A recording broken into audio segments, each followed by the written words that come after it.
Hello G, welcome back to my channel. My name is Aman Jakhar and today we are talking about Figma. Today we will talk about what is Figma, why you should learn Figma and Figma का एक overview interface का कि वो कैसे काम करता है, उसमें कहाँ पे क्या है, क्या टूल्स हैं, क्या layers panel and property panel, ये सारी चीज़ें हम आज सीखेंगे।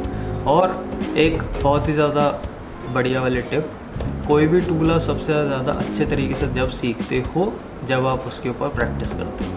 आज मैं इसे दिखा दूंगा कि क्या होता है फिग्मा, उसके अंदर कहाँ से क्या क्या कर सकते हो ये सब, पर अगर उसको प्रैक्टिस ही नहीं करोगे तो कभी नहीं सीख पाओगे। सेम वैसे ही है कि 100 ट्यूटोरियल्स देख भी लोगे फिग्मा की, सारे एडवांस से लेके बिगनर्स तक, बिगनर से लेके एडवांस तक, प्रो लेवल तक के सारे ट्यूटोरियल्स देख भी लोगे, अगर उनको प्रैक्टिस नहीं करोगे तो भी कुछ नहीं होना। सो प्रैक्टिस और टाइम देना इज़ मेन। जो लेट्स से कि अगर आप कोई ट्यूटोरियल देखते हो यूआई का फिग्मा के अंदर और सेम नहीं बनेगा जब आप पहली बार ट्राई करोगे, मोस्ट प्रोबेबली नहीं बनता, ठीक है। तो वही वाली बात है, जितना प्रैक्टिस करोगे, जितना टाइम आप फिग्मा में दोगे, जितना टाइम आप किसी भी ट्यूटोरियल में दोगे या फिर किसी भी सॉफ्टवेयर पे दोगे, उतना ही अच्छे से आप सीखोगे। सो बिना किसी देरी के let's dive into the laptop, है ना, तभी तो सीखोगे क्या है फिग्मा। तो चलते हैं। फिग्मा के अंदर डाइव करने से पहले मैं बताया तो व्हाट इज़ फिग्मा। फिग्मा एक डिज़ाइन टूल है डिज़ाइनर्स के लिए। उसके अंदर ग्राफिक डिज़ाइनर भी काम करते हैं, प्रोडक्ट डिज़ाइनर, लोगो डिज़ाइनर, बहुत सारे, मतलब हर कोई कैसे भी यूज़ कर सकता है उसे। बट मेनली हम यूआई यूएक्स के बारे में बात कर रहे हैं, और यूआई यूएक्स के लिए सबसे अभी तक का in the market industry is one of the best, मतलब टॉप पे है फिग्मा। सारी इंडस्ट्री उसे यूज़ करती है, नॉट ओनली इंडिया, बाहर की जितनी भी बड़ी आप कंपनी सोच सकते हो, फेसबुक, ये फलाना ढिमकाना, उन सब के डिज़ाइनर्स फिग्मा यूज़ करते हैं। और आपको कोई यूज़ करना है, अब ये बहुत ज़्यादा परसेप्शन होता है कि इतने बड़े लोग यूज़ कर रहे हैं या फिर पूरी इंडस्ट्री यूज़ कर रही है तो थोड़ा सा महंगा होगा। ऐसा बिल्कुल भी नहीं है, इट इज़ बिल्कुल फ्री, इट इज़ बिल्कुल फ्री, यस। तो आपको कोई पैसा नहीं देना कहीं पे भी, और ये भी नहीं है कि आपको एडोब सूट चाहिए या फिर उसके एडोब के सब्सक्रिप्शन के पैसे दे रहे हैं। हम उस तरफ जा ही नहीं रहे हैं, हमें पैसे लगाने ही नहीं है। सही जगह पे लगाने हैं जहाँ पे आपको कुछ बहुत ही ज़्यादा एक्स्ट्रा ऑर्डिनरी स्किल्स सीखने को मिल रही है, वो अलग बात है। बट ये सॉफ्टवेयर पे स्टार्टिंग में इतने पैसे नहीं लगाने। पहले लोग क्रैक भी यूज़ करते थे बट अब नहीं कर पा रहे हैं, है ना। मिल जाता है वो भी विंडोज़ में, बट कोई नहीं, अब हमें क्रैक की भी ज़रूरत नहीं है। बट इस टाइम फिग्मा इज़ बेस्ट, है ना। पहले बहुत लोगों ने कर लिया क्रैक क्रुक, बट अब क्रैक की ज़रूरत ही है। जब फ्री में इतनी बढ़िया चीज़ मिल रही है तो तुम्हें क्रैक की तरफ जाने की ज़रूरत ही नहीं है, राइट। अब ये तो हो गया कि व्हाट इज़ फिग्मा और why you should learn Figma. अब चलते हैं लैपटॉप के अंदर कि फिग्मा दिखाऊं तो है क्या, इतना बड़ा बवाल बना दिया, है ना। तो अब देखते हैं फिग्मा है क्या। सो हम आ गए हैं स्क्रीन के अंदर, लैपटॉप के अंदर। तो अगर आप नॉर्मल जाके फिग्मा भी सर्च करोगे गूगल के ऊपर, तो आपको सबसे पहला लिंक मिलेगा figma.com। क्लिक करोगे, वेबसाइट खुलेगी, सारे फीचर्स वगैरह देख सकते हो अगर आपको पूरा ओवरव्यू देखना है इनका। नहीं तो नॉर्मल जाओ, साइन अप पे क्लिक करो। आई एम अज्यूमिंग कि आपका अभी अकाउंट नहीं होगा। गूगल के साथ साइन अप करना, गूगल के साथ करो, ईमेल पासवर्ड डालना है वो डालो। जब आप ये वाला प्रोसेस पूरा कर लोगे तो आपको फिग्मा का डैशबोर्ड दिखेगा। वो डैशबोर्ड है कुछ ऐसा। मैंने डेस्कटॉप ऐप डाउनलोड कर रखी है क्योंकि मेरा ज़्यादा काम है, बार बार उस पर जाना नहीं होता। तो आपको डेस्कटॉप दिखेगा, ये ब्राउजर में भी सेम दिख रहा है और ऐप में भी सेम ही दिखेगा, कोई डिफरेंस नहीं, ठीक है। तो आपको लेफ्ट हैंड साइड पे इनके सारे टैब्स वगैरह दिख जाएंगे। यहाँ पे कम्युनिटी का टैब है, ये मैंने बताया था कि यहाँ पे आप सारे प्लगइन्स एंड एवरीथिंग, कुछ भी आपको चाहिए हो वो ढूंढ सकते हो, ठीक है। ये थोड़ा सा बाद में बात करेंगे कि मेरे क्या फेवरेट प्लगइन्स हैं और मेरी क्या फेवरेट किट्स हैं एंड एवरीथिंग, तो वो एक अलग टॉपिक है। बाकी यहाँ पे आपको लेफ्ट हैंड साइड पे आपके टीम्स की इन्फॉर्मेशन मिल जाती है जो भी बनी हो, एंड देन यहाँ पे अपग्रेड का मिल जाता है जब आप फ्री अकाउंट चला रहे हो, ठीक है। आपको राइट हैंड एंड पे यहाँ पे आपको कुछ बेसिक्स फाइल्स मिलती हैं, ये वाली मैंने बनाई हुई है फिग्मा ट्यूटोरियल। बाकी आपको ये कुछ 3 या 4 फाइल मिलती हैं कि जिसमें फिग्मा बेसिक्स है, वायर फ्रेमिंग इन फिग्मा, प्रोटोटाइपिंग इन फिग्मा, ये सब आप चला के देख सकते हो। इसमें जितनी मर्जी उंगली मारो, जितना मर्जी छेड़छाड़ करो, कोई दिक्कत नहीं है। जितनी छेड़छाड़ करोगे उतना बढ़िया सीखोगे, ठीक है। तो ये फिग्मा बेसिक्स, ये आपकी बेसिक्स फाइल्स हैं। ऊपर आपको सबसे पहले क्लिक करना न्यू डिज़ाइन फाइल पे, ठीक है, अपनी पहली डिजाइन फाइल बनानी है, तो मैंने पहले बनाई हुई है, तो मैं उसको बोलूंगा यहाँ पे ये फिग्मा ट्यूटोरियल आपने यहाँ पे करना है, मैं यहाँ पे क्लिक करूंगा तो ये खोलेगा आपका फिग्मा का UI। ये अगर आप UI या UX के करियर में आगे बढ़ते हो तो ये स्क्रीन आपकी सबसे इम्पोर्टेंट है, ठीक है। इसी पे सारा खेल होना है, इसी पे ही सारे UIs बनने, इसी पे सारे प्रोटोटाइपिंग, वायर फ्रेमिंग सब यहीं पे होना, ठीक है। तो जिसमें 4 पार्ट्स हैं इस वाले UI स्क्रीन में। सबसे पहला है आपका टॉप बार, जिसमें सारे आपके लेफ्ट हैंड साइड पे आपके टूल्स हैं, ठीक है, फ्रेम्स, उसके आइकन्स वगैरह, आइकन्स कह रहा हूँ मैं, मतलब शेप्स वगैरह बनानी है, star, polygon, rectangle, pen tool, text tool, hand tool, comment वाला टूल, एंड यहाँ पे आपकी फिग्मा मतलब जो फाइल का नाम है ड्राफ्ट में है। यहाँ पे आपके जो स्पॉटलाइट वाले, मतलब यहाँ अभी तो एक ही थंबनेल आ रहा है, बट यहाँ पे अगर आप कोलैबोरेटिवली काम करोगे, अगर 5-6 टीम मेंबर भी हैं तो उनके सबके थंबनेल ऐसे ही आते हैं, जैसे सर्कल में बन के यहाँ पे सबके थंबनेल्स आते हैं कि कौन कौन इस फाइल पे है, अभी अवेलेबल ऑनलाइन है।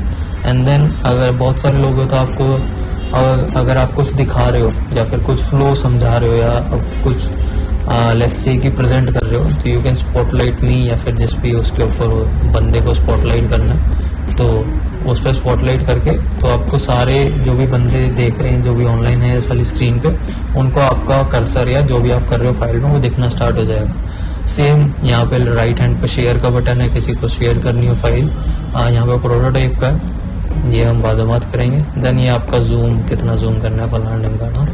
यहाँ पे लेफ्ट हैंड साइड पे आपका आता है लेयर्स वाला पैनल। ये यहाँ पे आपकी सारी लेयर्स दिखेंगे कि आपने यहाँ पे क्या करा हुआ है, जितने भी फ्रेम्स वगैरह हैं, फ्रेम्स के अंदर क्या क्या आइटम है, टेक्स्ट है, फलाना ढिमकाना, कितने ग्रुप है, वो सारी चीज़ें यहाँ पे दिखेंगी लेयर्स में। उनके एसेट्स वगैरह बाद में बात करेंगे। यहाँ पे पेजेस वगैरह आते हैं लेयर्स के अंदर ही, कि इस वाले फाइल के अंदर कितने पेजेस हैं। यू कैन क्रिएट जितने मर्जी, जितने आपकी मर्जी हो। जैसे मैं 7 पेज यहाँ पे जस्ट क्लिक करता जाऊँ तो ये बढ़िया बात है कि एक ही फाइल के अंदर आपके बहुत सारे पेजेस हो जाते हैं, है ना। यहाँ पे ये तो दूसरा UI है, इसको बाद में देखेंगे, ठीक है। तो ये डिलीट कर लिया हमने, पेज 1 पे आ गए हैं। ये तो हो गया यहाँ पे। इसके बाद अब लेट्स से की बात करें तो यहाँ पे आपका राइट हैंड साइड पे यहाँ पे आपका था प्रॉपर्टीज का पूरा पैनल। जो भी आप यहाँ पे कुछ भी जैसे टेक्स्ट सेलेक्ट करते हो, रेक्टेंगल सेलेक्ट करते हो, लाइन बनाते हो, उसकी सारी प्रॉपर्टीज यहाँ पे दिखती हैं। मैं एक एग्जांपल दे देता हूँ, एक टूल पकड़ के चलते हैं सबसे पहले, ठीक है। तो टॉप बार में आपका सबसे पहला जो आइकन है वो है फिग्मा का। इसमें सारे बेसिक्स जो चीज़ें होती हैं कि लाइब्रेरीज, प्लगइन्स, अरेंज टेक्स्ट पे आपको एडिट करना है, कुछ फाइल नहीं डालनी है, ठीक है। ये सब है ऑब्जेक्ट के साथ। व्यू, इस वाले कैनवस के अंदर आपको क्या क्या देखना है। रूलर्स हटाने हैं तो रूलर्स हट जाएंगे, अगर आपको रूलर्स चाहिए तो फिर से क्लिक कर दो, ठीक है। ये तो हो गया ये। अब सेकंड चीज़ है ये मूव और स्केल। तो मूव आपका कोई भी ऑब्जेक्ट को हिलाना, कोई भी किसी को कहीं से भी किसी भी चीज़ पे लेके जाना, उसमें बहुत ज़्यादा हेल्प करता है। तो भी मोस्ट प्रोबेबली आप सबसे ज़्यादा ये यूज़ कर रहे होते हैं मूव वाला टूल, कि बटन ऊपर नीचे करना, टेक्स्ट इधर उधर करना, ठीक है। अब सेकंड टूल है उसके अंदर स्केल। अब स्केल और मूव में एक फ़र्क है, वो बता देता हूँ मैं। लेट्स से कि मैं टेक्स्ट टूल करता हूँ, ठीक है। टेक्स्ट टूल में मैंने अमन जाखड़ करा और मैं इसको बड़ा कर देता हूँ टेक्स्ट को। तो नॉर्मली अगर आप टेक्स्ट के ऊपर हो जाते हो यहाँ पे, तो अगर मैं इसको ये करूँगा, बड़ा करूँगा, तो बस ये टेक्स्ट का जो बॉक्स है ये बड़ा होगा, ठीक है। इसमें और कुछ बड़ा नहीं होगा, टेक्स्ट बड़ा नहीं होगा, बस बॉक्स बड़ा होगा। सेम अगर मैं यहाँ पे इसको बदल के स्केल वाला सेलेक्ट करता हूँ, तो अब मैं अगर इसको करूँगा तो टेक्स्ट भी बड़ा हो रहा है और बॉक्स भी, मतलब बॉक्स तो उतना ही रह रहा है बट टेक्स्ट बड़ा हो रहा है। तो ये एक छोटा सा डिफरेंस है इसके अंदर। बाकी इसको अभी हटा लेते हैं। Now we will talk about कि फ्रेम्स क्या है। सबसे बढ़िया और मतलब सबसे इम्पोर्टेंट चीज़ है फ्रेम्स। फ्रेम्स है कि एक टेम्पलेट टाइप है जिस पे आप प्रोजेक्ट के ऊपर काम कर रहे हो, ठीक है। लेट्स से कि आप मोबाइल ऐप के ऊपर काम कर रहे हो। मोबाइल ऐप के अंदर बहुत सारे स्क्रीन साइजेस होते हैं कि आईफोन का स्क्रीन साइज अलग है, आईफोन 8 का अलग है, आईफोन SE का अलग है। एंड्रॉयड के अंदर स्मॉल एंड्रॉयड स्क्रीन हैं, बड़े एंड्रॉयड स्क्रीन हैं। तो आप एक टेम्पलेट लेके चलते हो अपनी ऐप के लिए। नॉर्मली हम क्या करते हैं कि हम सबसे, अगर हम ऐप के ऊपर काम कर रहे हैं तो हम एंड्रॉयड स्मॉल लेके चलते हैं कि सबसे छोटा स्क्रीन साइज यही होता है। अगर इस पे हम जो भी डिज़ाइन बना रहे हैं फिट आ रहा है, सब कुछ यूएक्स और यूआई के हिसाब से सब कुछ ठीक है, तो वो हर जगह पे सही होगा, हर एक मोबाइल साइज पे भी ठीक होगा। और अगर आप स्पेसिफिकली कि आईफोन 13 के लिए बन रही है ऐप, है ना, नॉर्मली तो हम हर फ़ोन के लिए बना रहे होते हैं ऐप कि वो हर फ़ोन पे नॉर्मली चल जाए।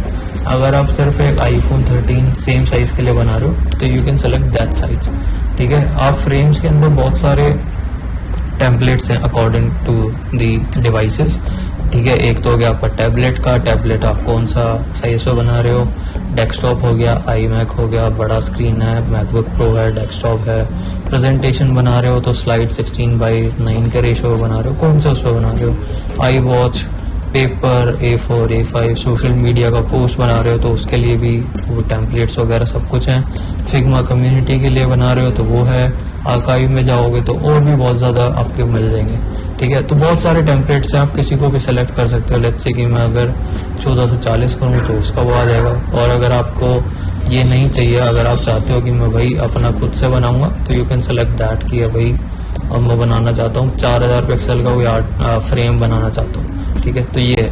अब फ्रेम नॉर्मली क्या होता है कि जो आर्ट बोर्ड्स वगैरह होते हैं वो art boards in Photoshop and Illustrator वो इतने एडिटेबल नहीं होते, ठीक है। बट आप फ्रेम को कुछ फिग्मा में एडिट कर सकते हो जैसे मर्जी, ठीक है। ये तो हो गया आपका स्क्रीन है, मतलब विड्थ और हाइट, ठीक है। इसकी राउंडनेस करनी है, ठीक है, ये राउंडनेस हो गई। अगर मुझे लेट्स से कि सिर्फ एक कॉर्नर करना है कि भाई मुझे लेफ्ट टॉप कॉर्नर राउंड करना है, बाकी नहीं करना, तो मैं इसके नाम पे क्लिक करूंगा, पूरा फ्रेम सेलेक्ट हो जाएगा। यहाँ पे ये जो इंडिपेंडेंट कॉर्नर्स है ये वाला आइकन में क्लिक करूंगा तो मैं यहाँ पे कोई सा भी जो कॉर्नर है उसको राउंड कर सकता हूँ, ठीक है। लेट्स से कि मैं टॉप लेफ्ट पे जाता हूँ और मैं इसको 90 पिक्सल या 140 जितने भी पिक्सल करता हूँ तो देखो बाकी सारे कॉर्नर्स ठीक हैं, बट ये वाला हुआ है चेंज। तो ऐसे आप किसी भी उसका वो कर सकते हो। अब मुझे डिफॉल्ट कोई बैकग्राउंड कलर देना है अपनी ऐप को, तो भाई डार्क थीम में बना रहा हूँ तो मैंने सारे जो भी फ्रेम्स हैं उनको पहले ही लेफ्ट कह रहा हूँ डार्क बैकग्राउंड दे दिया कि भाई सारे उसमें यही होएगा। तो यू कैन एडिट दैट। आप बहुत सारी चीज़ें कर सकते हो, इसके अंदर स्ट्रोक दे सकते हो, ये सब हम आगे बात करेंगे। तो फ्रेम्स इसमें थोड़े से डिफरेंट होते हैं फिग्मा में, मतलब नॉर्मली आप कुछ भी नहीं कर पाते, बस आपको एक टेम्पलेट साइज से मिल जाता है, बट इसमें आप बहुत सारी चीज़ें चेंज कर सकते हो फिग्मा के अंदर। एक बार हम सारे मिटा लेते हैं, ठीक है। अब फ्रेम आ गया। सेकंड है आपका स्लाइस इस वाली स्क्रीन में नहीं हो सकता, इस वाली स्क्रीन में होगा। स्लाइस का कुछ नहीं है, बहुत ही सिंपल सा है। अब जैसे स्लाइस मुझे करना है कि अब मैंने ये जो है ना इतना स्लाइस कर दिया, ठीक है। ये वाला जो ऊपर वाला चीज़ है कि भाई मुझे इतनी एक्सपोर्ट करनी है, तो इस वाले पूरे फ्रेम में नीचे वाला सब कुछ वो हो जाएगा। यहाँ पर पूरा देखो स्लाइस का एक आइकन बना आ गया, यहाँ पे स्लाइस 1 आ गया। अब मैं इसको रीनेम भी कर सकता हूँ कि टॉप लॉगिन ऐसे करके। अब मैं इसको एक्सपोर्ट करूँगा, यहाँ पे आप प्रीव्यू देख सकते हो। तो ये देखो प्रीव्यू में बस जितना मैंने स्लाइस करा है उतना ही आएगा, ठीक है। बाकी की जो एक्स्ट्रा चीज़ है वो नहीं आएगी। तो ये आप यूज़ कर सकते हो, जैसे कोई लेट्स से कि कोई किसी आर्ट बोर्ड में आपको छोटा सा कुछ चाहिए तो आप उसमें यूज़ कर सकते हो कि भाई ये वाली चीज़ एक्सपोर्ट करनी है बाकी नहीं करनी, तो वो है, ठीक है। अब हम बात करते हैं नेक्स्ट चीज़ के ऊपर। ये है आपके सारे शेप्स। ये शेप्स बहुत जगह पे काम आते हैं, बटन्स बनाने हैं, डिवाइडर डालने हैं, एरो डालना है, कोई आइकन बनाना है, एलिप्स के ऊपर पॉलीगॉन बनाना है, स्टार बनाना है, प्लेस इमेज करनी है। तो ये सारी चीज़ें आप यहाँ से उठा सकते हो। इन सब के सामने इनके शॉर्टकट्स भी हैं, RL O, ठीक है। ये सारे शॉर्टकट्स हो गए। अब नॉर्मली मैं R दबाऊँ तो वो हो जाएगा, और मैं L दबाऊँ लाइन आ जाएगी, O दबाऊँगा एलिप्स हो जाएगा। अब मैं ऐसे ऐसे शेप ड्रॉ कर सकता हूँ, कहीं पे भी कुछ भी कर सकता हूँ। तो ये सब चीज़ें, अब इन सब चीज़ों के अकॉर्डिंग जैसे मैंने R दबाया और मैंने इस वाले फ्रेम में जैसे रेक्टेंगल को ये अब इसकी जो प्रॉपर्टीज़ हैं, ठीक है, वो सारी आपको राइट हैंड पे दिखने लग जाएंगी कि भाई इस वाला जो है ये रेक्टेंगल की क्या प्रॉपर्टी है। इसकी विड्थ है भी 2516, 1254 इसकी हाइट है।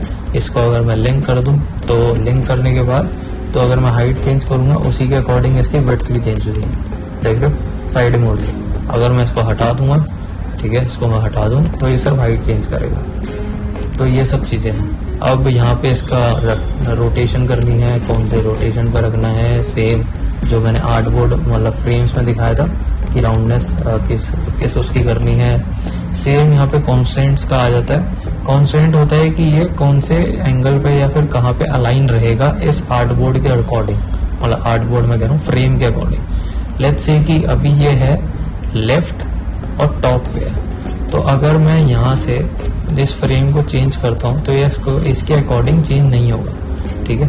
पर मैं अगर यहाँ से चेंज करूँगा तो ये लेफ्ट एंड टॉप के अकॉर्डिंग चेंज हो जाएगा, क्योंकि लेफ्ट से मैं चेंज कर रहा हूँ। सेम मैं अगर इसका चेंज कर देता हूँ, यहाँ से मैं कर देता हूँ सेंटर, और यहाँ से भी कर देता हूँ सेंटर, ठीक है, और मैं इसको यहाँ सेंटर में लाकर रख दूँ, तो अगर मैं कहीं से भी चेंज करूँगा तो ये देखो सेंटर ही रहेगा। जितना भी बड़ा कर लूँ, जितना भी छोटा कर लूँ, बट ये जो रेक्टेंगल है ये सेंटर में ही रहेगा। तो ये सब चीज़ें हैं कि जैसे आप कोई ऑटो लेआउट, मतलब ऑटो लेआउट तो नहीं, बट जैसे रिस्पॉन्सिव वगैरह में काम आती हैं सब चीज़ें, कि ये तो यहीं रहेगी, बाकी सब चेंज हो रहा है। तो ये तो हो गया इसका कॉन्स्टेंट्स वाला। ये यहाँ पे छोटा सा ऑप्शन होता है कि फिक्स पोजीशन व्हेन स्क्रॉलिंग। ये यूआई के साथ एग्जांपल दिखाऊंगा बाद में कभी, बट ये होता है कि कभी आप स्क्रॉल कर रहे हो तो बाकी सारी चीज़ें स्क्रॉल होंगी, बट ये वाला जो रेक्टेंगल है वो सेम रहेगा, ठीक है। ये थोड़ा एग्जांपल यूआई के साथ बढ़िया लगेगा। यहाँ पे नॉर्मल लेयर की जो पोजीशन है, डार्कन, मल्टीप्लाई, अगर आपने फोटोशॉप थोड़ा भी यूज़ करा है तो you know all this things. इसमें इसकी ओपेसिटी कितनी रखनी है ये सब आ जाता है, ठीक है। अब इसके नीचे आ जाता है फिल। अब फिल में ये जो इसका कलर है ये आ जाता है। मैं इसको लेफ्ट वगैरह कर देता हूँ जैसा पहले था, ठीक है। अब फिल में इसका कलर है कि मैं कोई सा भी कलर डाल सकता हूँ। ये तो हो गया सॉलिड कलर, रेड करना है, ब्लू करना है, यहाँ से इसकी सारी चेंज हो सकती हैं, कौन सा कलर मैंने उठाना है। बाकी यहाँ से मैं इसके चेंज भी कर सकता हूँ। मुझे सॉलिड कलर रखना है, लीनियर ग्रेडियंट रखना है, रेडियल ग्रेडियंट रखना है, एंगुलर रखना है, डायमंड रखना है, या फिर नॉर्मल इमेज डालनी है। इमेज वाला मैं बाद में बताऊंगा, बहुत ही बढ़िया शॉर्टकट बताऊंगा, मज़ा आ जाएगा देख के, ठीक है। तो ये सब हो सकता है यहाँ से। इसके अंदर अगर लीनियर में जाऊंगा तो दोनों आ जाते हैं कलर, बीच में कोई कलर डालना हो जितने मर्जी आप वो सब कर सकते हो, ठीक है। तो ये सब है यहाँ पे। अब इसको मैं बाहर जाऊँ तो ये तो हो गया आपका फिल। अब आता है आपका स्ट्रोक, इसके नीचे कि आपको क्या आउटलाइन देनी है इसको। अगर आउटलाइन देनी है तो ये हो गया। अब इसके अंदर भी ऑप्शन है कि आपको सेंटर से देनी है, आउटसाइड से देनी है, या फिर इनसाइड से देनी है। अगर आपको ये बोल्ड लाइन नहीं चाहिए या फिर मुझे डैशेस चाहिए कि भाई डैश हो जाए इसमें, तो मैं ये कर सकता हूँ, ठीक है। डैशेस हो जाएंगे इसके अंदर। ये देखो जैसे ही मैं डैश का साइज चेंज कर रहा हूँ तो ये वो डैशेस चेंज होते जा रहे हैं। ये हो गया। अब मैं इफेक्ट्स के अंदर जाऊंगा तो इफेक्ट्स के अंदर मैं ड्रॉप शेडो डाल सकता हूँ, इसके अंदर लेयर ब्रो डाल सकता हूँ, इनर शेडो डाल सकता हूँ। ये सब थोड़े एग्जांपल के साथ काम करेंगे, क्योंकि ये ऐसे समझ आने वाली बात नहीं है कि रेक्टेंगल पे समझ में आ जाए। इनसे बहुत बढ़िया बढ़िया इफेक्ट्स और बहुत बढ़िया बढ़िया ट्रेंड्स बन सकते हैं यूआई के अंदर। अभी नॉर्मल ड्रॉप शेडो देखते हैं, ठीक है। ड्रॉप शेडो आ गया, मैंने सेलेक्ट कर लिया।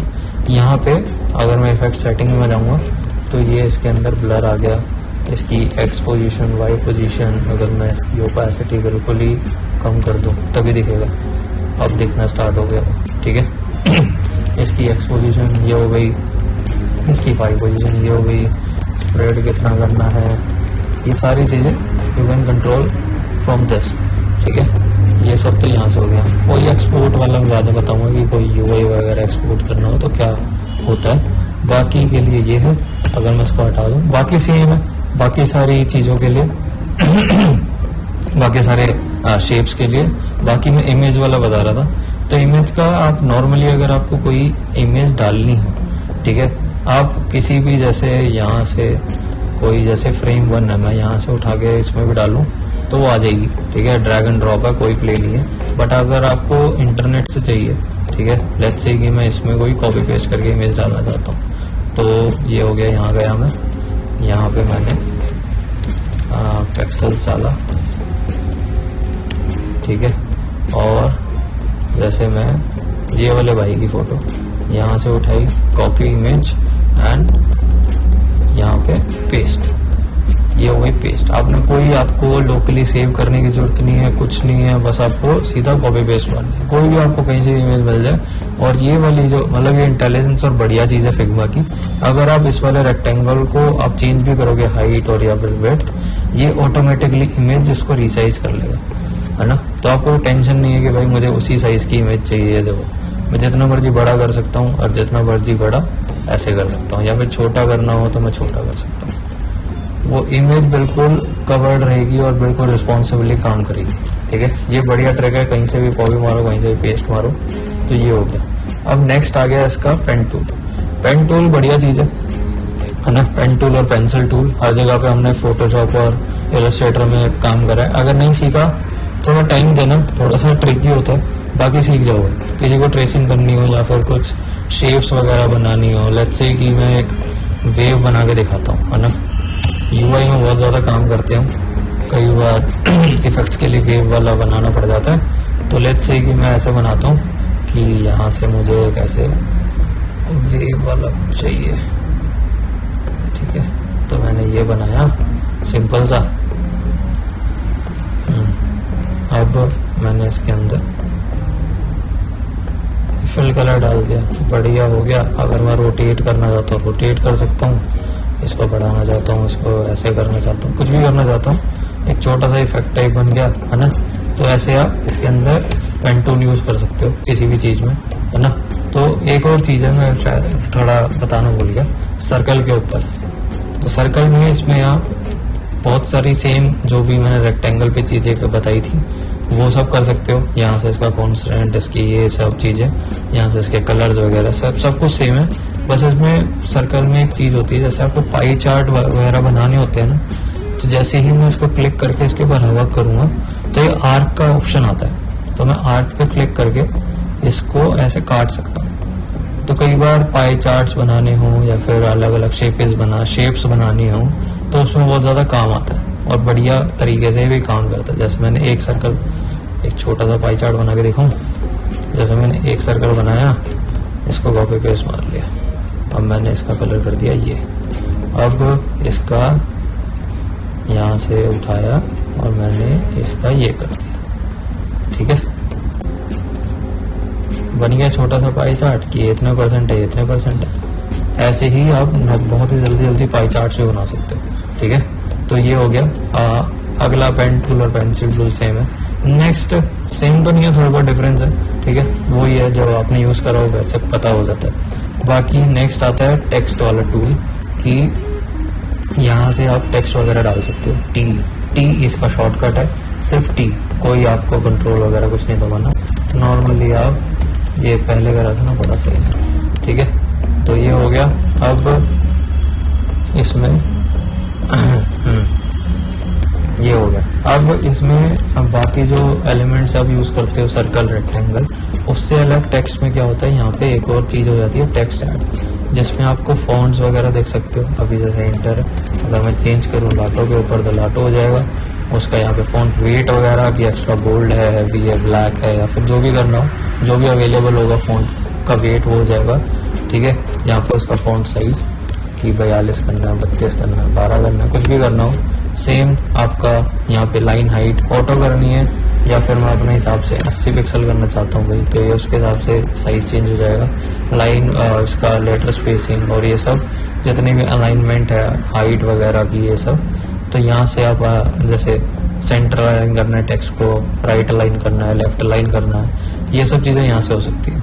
अब इसके अंदर एक और चीज़ आती है कि आपको डेकोरेशन वगैरह के लिए कहाँ से होएगा कि आपको ऐसे अंडरलाइन करना है या फिर एक स्ट्राइक थ्रू करना है, वो कहाँ से होगा। वो आप जैसे ही टेक्स्ट को क्लिक करोगे तो यहाँ पे एक छोटा सा आइकन आता है, ठीक है, टाइप सेटिंग्स, उसके अंदर आप सब कुछ कर सकते हो। जैसे मैं सेंटर लाइन पे कवर करूँगा तो यहाँ पे प्रीव्यू टाइप भी दिखाता है, ठीक है। ये हो गया लेफ्ट राइट लाइन हो गया, ये जस्टिफाइड हो गया। अगर मैं अंडरलाइन करूँगा तो अंडरलाइन हो गया, स्ट्राइक थ्रू करूँगा स्ट्राइक थ्रू हो गया, डेकोरेशन ये हो गया। अब इसमें मुझे थोड़ी सी दिक्कत ये लगती है कि जैसे नॉर्मली होना चाहिए कि अगर मैं एक बार मैंने सेलेक्ट कर लिया अंडरलाइन, अगर मैं वापस करूँ तो हट जाए, पर हटता नहीं है। यहाँ पे आके नन पे क्लिक करना पड़ता है। बाकी पैराग्राफ स्पेसिंग, लिस्ट सेटिंग की आपको बुलेट स्टाइल में करना है, नंबर्ड लिस्ट में करना है, अपर केस में ही रखना है, लोअर केस में, ये सारी चीज़ें यहीं से हो सकती है। ठीक है, तो अब इसको बंद करते हैं। नॉर्मल वही जो आप इफेक्ट्स सर्कल में डाल सकते हो, रेक्टेंगल में डाल सकते हो, वही सारी चीज़ें आप टेक्स्ट के साथ भी कर सकते हो। जैसे मैंने ड्रॉप शेडो डाली, लेयर ब्लर डाला, इनर शेडो डाली, जो भी मैं करना चाहूँ वो मैं यहाँ से कर सकता हूँ। ठीक है, इसके बाद आता है हैंड टूल। हैंड टूल आपको बस मदद करता है एक मतलब ऐसे ट्रैवल करने में। जैसे ऐसे मैंने पकड़ के इधर कर दी, फाइल इधर कर दी। आर्टबोर्ड जब ज़्यादा हो जाते हैं तो ये थोड़ा हैंडी हो जाता है। ठीक है, जैसे मैं अगर यहाँ पे हूँ कि बाय ग्रोसरीज और इस तरफ, अगर मैं यहाँ से ऐसे करूँ तो ऐसे हो जाएगा। इसको ऐसे क्लिक करने की भी जरूरत नहीं है। नॉर्मली अगर आप ऐसे रहोगे, जैसे मैंने वी पे, यहाँ पे हम मूव टूल पे हैं, अगर मैं स्पेस बार दबाऊंगा तो ये चेंज हो जाएगा कर्सर, ये देखो। ठीक है, ये चेंज हो गया और मैं वापस दबा, जब तक स्पेस बार दबा के रखूंगा ये हैंड टूल रहेगा और मैं ऐसे चेंज कर सकता हूँ, कहीं पे भी कुछ वहीं पे भी जा सकता हूँ अपने कैनवस में। अगर मैं स्पेस बार हटा दूंगा तो ये नॉर्मल मूव टूल हो जाएगा। ठीक है, तो ये सब चीज़ें हो सकती हैं। जो लास्ट ऑप्शन है ऊपर आपका, वो है कमेंट टूल। ठीक है, कमेंट टूल काम आता है आपके कोलैबोरेटिव कल्चर में। ठीक है, जब आप टीम के साथ काम कर रहे हो या फिर क्लाइंट के साथ भी काम कर रहे हो, तो अगर आपने कोई डिज़ाइन प्रेजेंट करा है रिव्यू करने के लिए, तो वो यहाँ पे आके किसी भी चीज़ पे जो भी आपको उसको प्रॉब्लम है वो यहाँ पे आपके कमेंट कर सकता है। लेट्स सी कि भाई यहाँ पे मुझे टेक्स्ट ठीक नहीं लग रहा, टेक्स्ट चेंज कर दे भाई। ठीक है, यहाँ पे मैंने ये वाला कमेंट डाल दिया, यहाँ पे मैंने डाल दिया कि ईमेल से भी लॉगिन होगा। तो ये सारे कमेंट, जैसे एक आर्टबोर्ड पे इतने कमेंट है, यहाँ पे जाके मैंने कुछ और डाल दिया, लुकिंग ग्रेट। तो ये सारे कमेंट्स यहाँ पे मैं डाल सकता हूँ। अगर मैं कमेंट पे क्लिक करूँगा तो सारे यहाँ पे आ जाएंगे और जो भी बंदा आ रहा है या फिर किसी और को भेजा है तो उसको वो सारे कमेंट ऐसे दिख जाएंगे। वो रिप्लाई करना चाहता है रिप्लाई कर सकता है। ठीक है, यहाँ से रिजॉल्व पे क्लिक कर सकता है, रिजॉल्व पे कर सकता है। अगर किसी को साइड में ड्रॉप करना हो वो सब कर सकता है। अगर रिजॉल्व पे क्लिक करेगा यहाँ पे तो वो हट जाएगा कमेंट। ठीक है, कि भाई जो भी कमेंट आया था वो रिजॉल्व हो चुका है, खत्म बात। तो ये है जी इसका। अब ऊपर यहाँ पे कुछ आता नहीं है, ठीक है, नॉर्मल है ये। तो ये था बिल्कुल ओवरव्यू फिग्मा का। ये था फिग्मा का पूरा ओवरव्यू। आई होप कि आपको अच्छे से समझ में आया होगा कि फिग्मा क्या है, फिग्मा कैसे काम करता है, कहाँ पे क्या क्या चीज़ें हैं। ठीक है, तो एक पूरा ओवरव्यू मिल गया होगा। अब हम इसको और ज़्यादा एडवांस लेवल पे लेके जाएंगे थोड़ा सा नेक्स्ट वीडियो में कि यूआई कैसे बनता है ना। अभी तो हमने बता दिया कि यहाँ पे रेक्टेंगल है, यहाँ पे सर्कल है, यहाँ पे ये है, पर इसको यूज़ कैसे करेंगे इन प्रैक्टिकल वर्ल्ड, कि इसको यूज़ करके एक मोबाइल ऐप का स्क्रीन कैसे बनेगा, तो वो हम नेक्स्ट वीडियो में करेंगे। उसके लिए बने रहना। बाकी ये मेरा पहला स्क्रीन रिकॉर्डिंग वाला वीडियो था एंड नो कि ये बहुत ज़्यादा बड़ा है। आई होप आपने पूरा देखा होगा अभी तक आप वो यहाँ पे। ठीक है, थैंक यू सो मच। आज के लिए इतना ही था, बहुत ज़्यादा ज्ञान हो गया है ना। और कम्युनिटी के लिए मैं एक बार बता देता हूँ, प्लीज़ एक बार मुझे इंस्टाग्राम पे अपना ईमेल एड्रेस भेज दीजिए ताकि मैं एक स्लैक का पूरा चैनल टाइप बना दूँ, ताकि हम वहाँ पे आराम से बात कर सकें, वहाँ पे आराम से कम्युनिकेट कर सकें। मेरा इंस्टाग्राम यहीं कहीं आ रहा होगा स्क्रीन के ऊपर। प्लीज़, मैंने लास्ट वीडियो में कम्युनिटी की बात करी थी जहाँ पे हम मिल के बात कर सकें, जहाँ पे अपना काम शेयर कर सकें, फीडबैक एक दूसरे से ले सकें। तो उसके लिए थोड़ी सी मेहनत करनी पड़ेगी आपको ना, क्योंकि अभी वो थोड़ा सा सिस्टम इन प्लेस नहीं है कि आप थोड़ा सा लिंक पे जाओ, यहाँ पे लिंक से साइन अप वगैरह कर लो। सिंपल रखते हैं, message me on Instagram your email address, वहाँ पे बात करते हैं। एक स्लैक का पूरा चैनल टाइप बनाते हैं, वहाँ पे रोज़ या फिर मैं अपना कुछ काम से शेयर करूँगा कि भाई मैं ये कर रहा हूँ, आप अपना शेयर करना, हम सारे मिलकर बात करेंगे, ढंग से सीखेंगे और ढंग से आगे बढ़ेंगे। ठीक है, तो ये वाला काम प्लीज़ कर दीजिएगा। बाकी मिलते हैं नेक्स्ट वीडियो में, तब तक के लिए अपना ध्यान रखें, घर वालों को ध्यान रखें और फिग्मा के अंदर घुस जाओ अगर सीखना है तो। ठीक है, बाकी नहीं सीखना तो जी मर्जी है अपनी, है ना। सीखना है तो जितना उसमें छेड़छाड़ करोगे, जितनी स्क्रीन्स बनाओगे, उतने ही बढ़िया तरीके से उसके ऊपर हाथ बैठेगा और ज़्यादा एडवांस लेवल पे जा पाओगे, है ना। तो थैंक यू सो मच, आज के लिए इतना ही। मिलते हैं नेक्स्ट वीडियो में, तब तक के लिए टाटा बाय।